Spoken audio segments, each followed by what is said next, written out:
ফলা মগু মাহৰ লগত মাছৰ আঞ্জা কোনে কোনে খাই পাইছে বাৰু কমেন্ট কৰি জনাবচোন যিসকলে আগতে খাই পোৱা নাই আজি মই তেওঁলোকৰ বাবে লৈ আহিছো ফলা মগু মাহৰ আৰু মাছৰ আঞ্জাৰ এটা ধুনীয়া ৰেচিপি মাছৰ লগত কেতিয়াবা এনেদৰেও ৰান্ধি খাবচোন বৰ সোৱাদ হয় আৰু বেছি কষ্টও নহয় এই আঞ্জাখন ৰান্ধোতে তেন্তে বেছি দেৰি নকৰি ৰেচিপিটোলৈ আগবাঢ়ো প্ৰথমে মই মাছখিনি ফ্ৰাই কৰি ললো আৰু ৰৈ যোৱা সেই তেলখিনিতে এতিয়া মই ডাঙৰ পিয়াজ এটা কাটি দিছো লগতে 4টা কেঁচা জলকীয়াও ফালি দিছো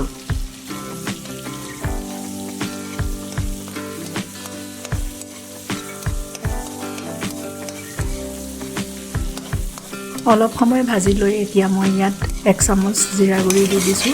লগতে হালধি আৰু নিমখো দি দিলো নিমখটো দিয়া মই ভিডিঅ' কৰিব পাহৰি গলো এতিয়া আটাইখিনি ভাজি লোৱাৰ পিছত তিয়াই থোৱা ফলা মগু মাহখিনি ভালদৰে ধুই ইয়াতে দি দিলো মগু মাহৰ বাকলিখিনি আপোনালোকে গুচাইও দিব পাৰে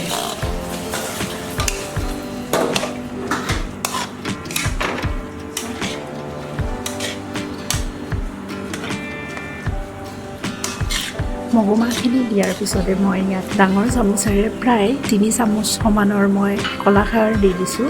কলাখাৰখিনি দিলে এটা ইয়াত বৰ ধুনীয়া টেষ্ট আহে লগতে সিজিবলৈও সহজ হয়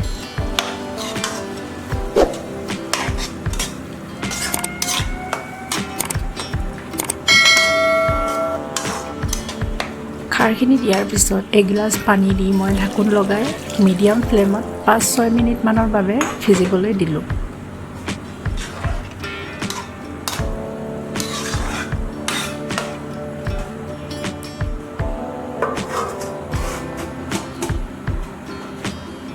ছয় মিনিট মানৰ পিছত এয়া আমাৰ মগুখিনি সিজি গৈছে আৰু তাৰ পৰা পানীটো নোহোৱা হৈ গৈছে এতিয়া মই ইয়াত জোখমতে গৰম পানী দি ঢাকোন লগাই পুনৰ ভালদৰে উতলিবলৈ দিলোঁ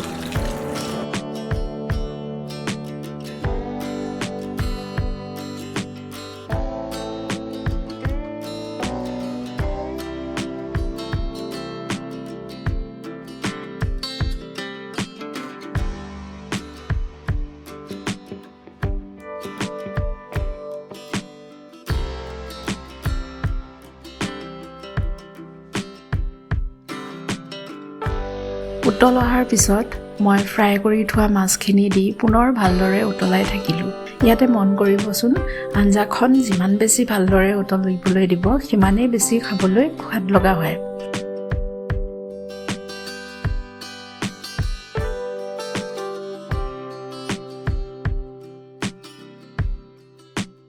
মাছখিনি দিয়াৰ পিছত মই প্ৰায় 7-8 মিনিট মান ভালদৰে উতলালোঁ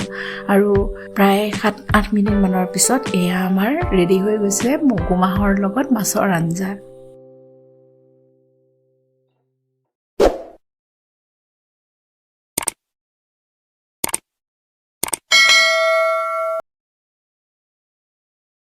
আপোনালোকেও এবাৰ ৰান্ধি খাবচোন এনেদৰে আৰু খাই কেনেকুৱা পালে জনাবলৈ নাপাহৰিব একেবাৰে সহজতে এই ৰেচিপিটো হয় বেছি সামগ্ৰীৰো প্ৰয়োজন নহয় আজিৰ এই ভিডিঅ'টো কেনেকুৱা পালে কমেন্ট কৰি জনাব আৰু ভাল লাগিলে লাইক শেয়াৰ কৰি দিব আৰু নতুন সকলে আমাৰ চেনেলটো সাবস্ক্ৰাইব কৰি দিব লগতে বেল বটনটো টিপি দিবলৈ নাপাহৰিব পুনৰ এটি নতুন ৰেচিপি ভিডিঅ'ৰে লগ পাম আমাৰ নেক্সট ভিডিঅ'টিত তেন্তে আজিলৈ আহিছো ধন্যবাদ